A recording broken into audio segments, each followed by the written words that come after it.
Hi, I'm Will from Trekitt, and today I'm here to talk to you about one of the lovely cotton castles that we have from Nordisk called the Asgard. Today we'll look at the 12.6. We do stock the 19.6. Essentially they are the same tent, just one is bigger than the other. What I'm going to show you now is how to pitch the tent. The thing to remember about the Asgard tents is that the floor zips out and is sold separately. But essentially most people will buy the floor with the tent just for extra protection and weatherproofness. It's why we have a special offer currently running on the floor when you buy a fly sheet. The first thing to do is, if you have the floor, lay it out flat.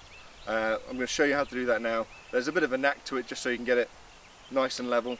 So we'll take it out of the bag, simply just open it up, turn it upside down, and out it comes.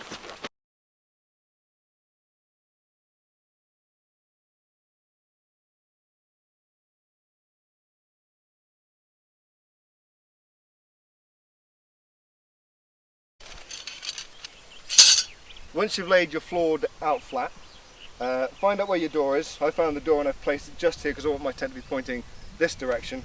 Then peg down either side of the door. Start off by pegging it down using the large D-rings there.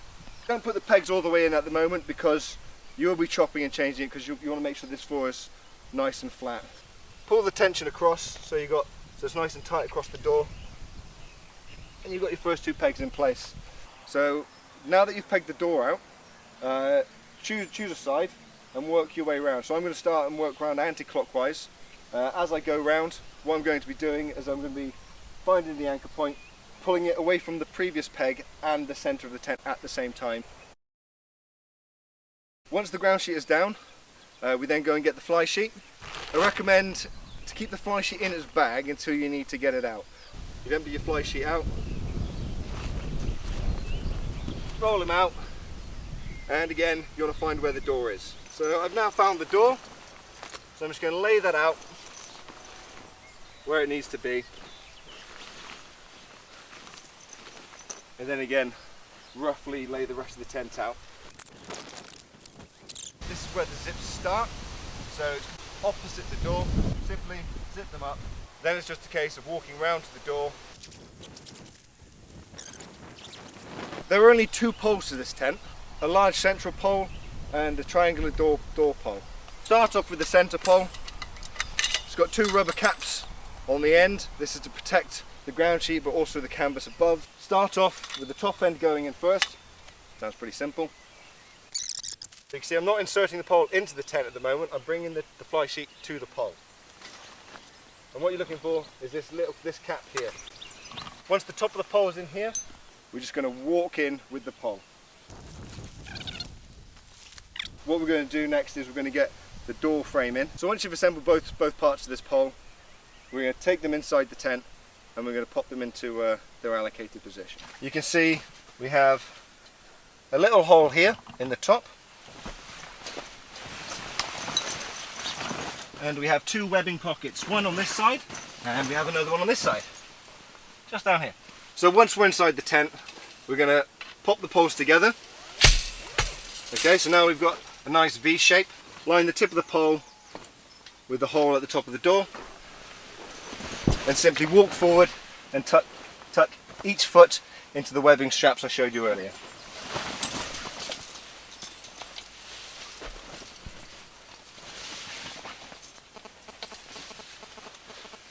Again, simple. Now that we're back outside the tent, it's time to put the guylines in. Thing to remember is they don't need to be super tight right now, just enough to keep the tent standing and give it some shape. So I will start off with the door, just stop the triangle from falling backwards, say if the wind did catch it.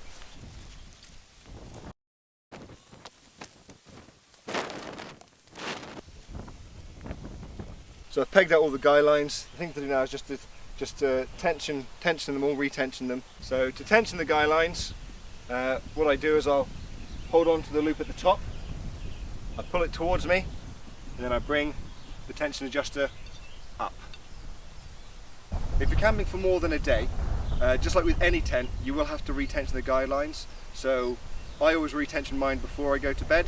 That way if there's a shower in the night, then I'm not going to have to wake up and get out and get soaking wet.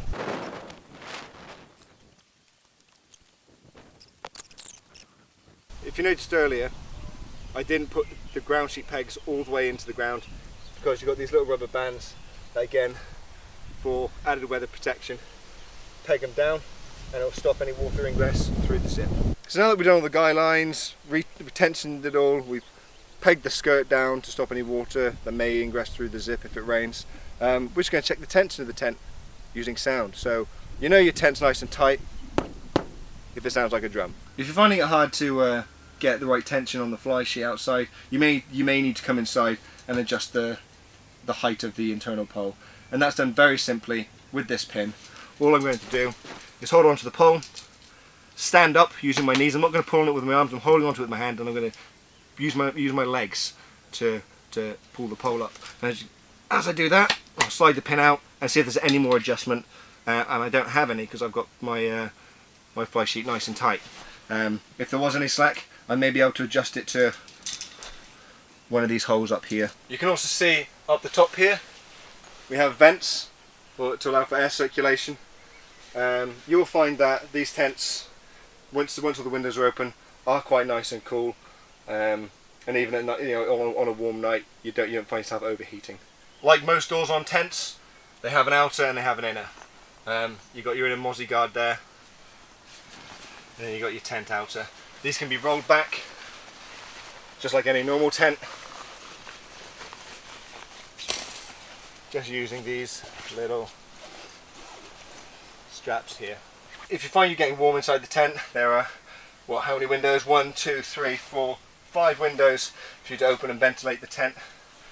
And you're protected by a nice little mozzie net. People may be put off by cotton tents because they don't think that they're water repellent enough. All cotton tents from Nordisk have been dip treated so that when the yarns of the cotton get wet, they swell up, and as they swell, they close up all the holes, and that stops any rain from getting in. So that's the Asgard 12.6 from Nordisk, and you can see why we call it the Cotton Castle. It's vast, plenty of space. It sleeps 4 to 6 people. If you want to go glamping, it's great for 2. You can get an X-bed mega mat in there, 2 if you want.